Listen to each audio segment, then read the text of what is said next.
Hi guys, good morning. Meron akong kwento sa inyo. May isang hari na itong hari na to nasa 75 years old na siya.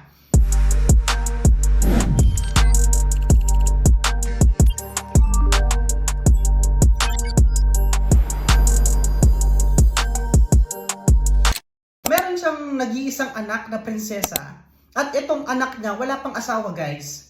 So, since itong ari na to guys, na 75 years old na siya, before siya mawala, gusto niyang makita yung apo niya. Ngayon, ang gusto niyang mangyari is hanap siya ng lalaki na mapapangasawa ng anak niya para, syempre, makita niya na yung apo niya. Diba? So, ngayon, ang ginawa ng hari, ipinatawag niya yung kanang kamay niya. Sabi niya sa kanang kamay niya na, ipatawag mo lahat ng mga lalaki dito sa lugar natin. So ngayon, ang ginawa ng kanang kamay niya, tinawag niya lahat ng mga lalaki. Ngayon, kinabukasan, lahat po ng mga lalaki andun na dun sa palasyo niya. Okay, so sabi niya sa mga lalaki na nasa harap niya, lahat kayong mga lalaki, makinig kayo sa sasabihin ko. Diba? Sabi ng hari, kung sino man sa inyo ang makakatawid dito sa swimming pool na to, okay? At makakapunta sa harap namin ng aking anak na prinsesa, ay siya yung mapapangasawa. At lahat ng mga kayamanan ko, ay bibigay ko sa inyo. Ngayon guys, yung swimming pool pala, sobrang dami ng mga buhaya or crocodile. Di ba yung mga crocodile guys, sobrang talagang ang lalaki nila tapos nakakatakot. So, siguro, ang gusto niya, yung mapapangasawa ng anak niya is yung, syempre, yung matapang, yung kayang ipaglaban yung anak niya. That's why binigyan niya ng challenge yung mapapangasawa ng anak niya. So, after niyang sinabi yon guys, walang isa na lalaki na gustong tumawid dun sa swimming pool. 'Di ba? Kasi siguro, nakikita nila na pag sila tumawid dun sa swimming pool, syempre, mamamatay sila kasi sobrang laki ng mga crocodile. Alam nyo ba na ilang oras yung lumipas, walang naglakas ng loob na tumawid dun sa swimming pool kasi nga takot sila dun sa crocodile. Until biglang may isang lalaki na tumawid dun sa swimming pool. 'Di ba? So itong lalaki na to, ang bilis niyang mag-swimming guys. So sa sobrang bilis niya mag-swimming guys dun sa pool na yon, nalagpasan niya lahat ng mga malalaking crocodile hanggang nakatawid siya at nakapunta dun sa prinsesa. 'Di ba? So, ngayon guys, yung mga lalaki doon sa likod, palakpakan sila. Wow! Sabi nila, ang galing-galing. Tapos yung hari, sobrang na-amaze siya doon sa lalaki. Sabi niya, ikaw lalaki, sobrang bilib ako, sobrang amazed ako sa katapangan mo. 'Di ba? Biruhin mo. Tinaya mo yung buhay mo. 'Di ba? Hindi ka nagdalawang isip tumalon diyan sa swimming pool kahit yung buhay mo nakataya, para lang mapangasawa yung aking prinsesa. So dahil dyan, ikaw yung mapapangasawa ng aking anak. Ngayon guys, yung prinsesa talagang tuwang-tuwa siya kasi yung ngiti niya hanggang tenga, 'di ba? Kasi syempre yung mapapangasawa niya sobrang tapang tapos kaya siyang ipaglaban. Pero guys, alam nyo ba, biglang tumahimik yung paligid. Tapos, biglang nagtaas ng kamay yung, guys, yung lalaki na mapapangasawa ng prinsesa. Sabi niya, teka lang. May tanong po ako. Sino sa inyo na nasa likod ko na tumulak sa akin sa swimming pool? Di ba?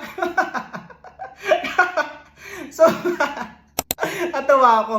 So, ibig sabihin, guys, tinulak lang pala siya. Di ba? Hindi siya naglakas loob na tumalon dun sa swimming pool para makatawid at mapangasawa yung prinsesa. 'Di ba? So accident lang pala na tinulak, 'di ba? So ngayon, ano yung moral lesson? 'Di ba? So natawa lang ako sa kwento ko. So ngayon guys, ano yung moral lesson sa kwento ko?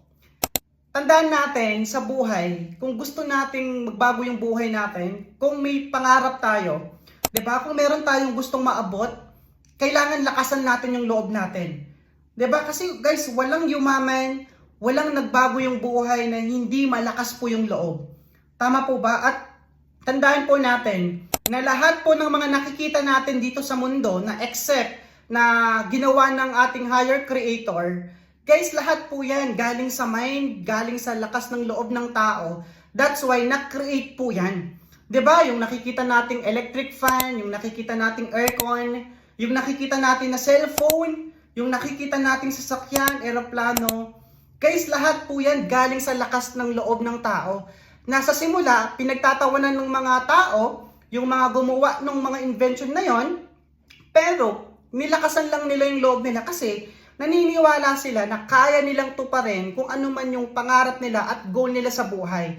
'Di ba? So, sa mundong ito guys, minsan ang pumipigil sa atin para, alam mo yon, na ilabas natin yung lakas ng loob natin, yung mga sasabihin ng ibang tao.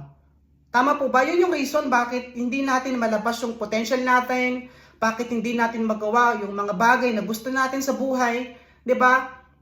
Tandaan po natin, gumawa man tayo ng maganda at hindi maganda, meron at merong magsasabi sa atin ng hindi tama. 'Di ba? Gumawa man tayo ng tama at mali, may mga tao na hindi mag-a-agree, hindi papabor sa gagawin natin at meron pa rin silang masasabing hindi maganda sa atin. So, might as well, kung ganun din naman, bakit hindi tayo mag-focus? Bakit hindi natin ibigay yung energy natin, yung attention natin dun sa bagay na alam natin na alam mo yun, makukuha natin yung gusto natin? Bakit hindi natin ibigay yung energy natin, yung effort natin dun sa mga bagay na ikakasaya natin? Yung failure, yung mistake, guys, normal lang po yan. 'Di ba? So, ginawa ang mistake, ginawa ang pagkakamali simply because para mag-grow tayo. 'Di ba ginawa yan para matuto tayo at the same time mag-improve tayo. Huwag po natin ayahan na hindi po natin lakasan yung loob natin sa mga bagay na gusto natin gawin. Kasi alam niyo po, maraming mga tumanda dito sa mundo, maraming mga nawala dito sa mundo na nagkaroon po ng regret. Anong regret? Ito po yung dapat na alam mo yan na ginawa nila before, 'di ba? Dapat ginawa na nila. Pero guys, 'di ba? Nasa uli na yung pagsisisi. Hindi na nila pwedeng ibalik 'yon. Kaya ikaw ngayon mapapanood mo tong video habang wala pang regret diyan sa sarili mo, 'di ba? Kailangan ngayon pa lang lakasan mo yung loob mo, magtiwala ka sa sarili mo na kahit anong gusto mo, kayang-kaya mong makuha yan. So tandaan natin na sabi sa Bible, yung Deuteronomy 8:18, na God gave us ability and power to produce wealth. So ibig sabihin, binigyan niya po tayo ng power, ng ability, para makuha natin yung gusto nating makuha sa buhay. Ikaw na mapapanood mo tong video na to, kung may mga pangarap ka sa buhay, may mga gusto kang makuha na hindi mo pa nakukuha ngayon, basta maniwala ka lang sa sarili mo. Huwag mong intindihin yung sasabihin ng ibang tao at lakasan mo lang yung loob mo. Naniniwala ako na kayang-kaya mo yan. Okay, so yun lang naman sa video na to.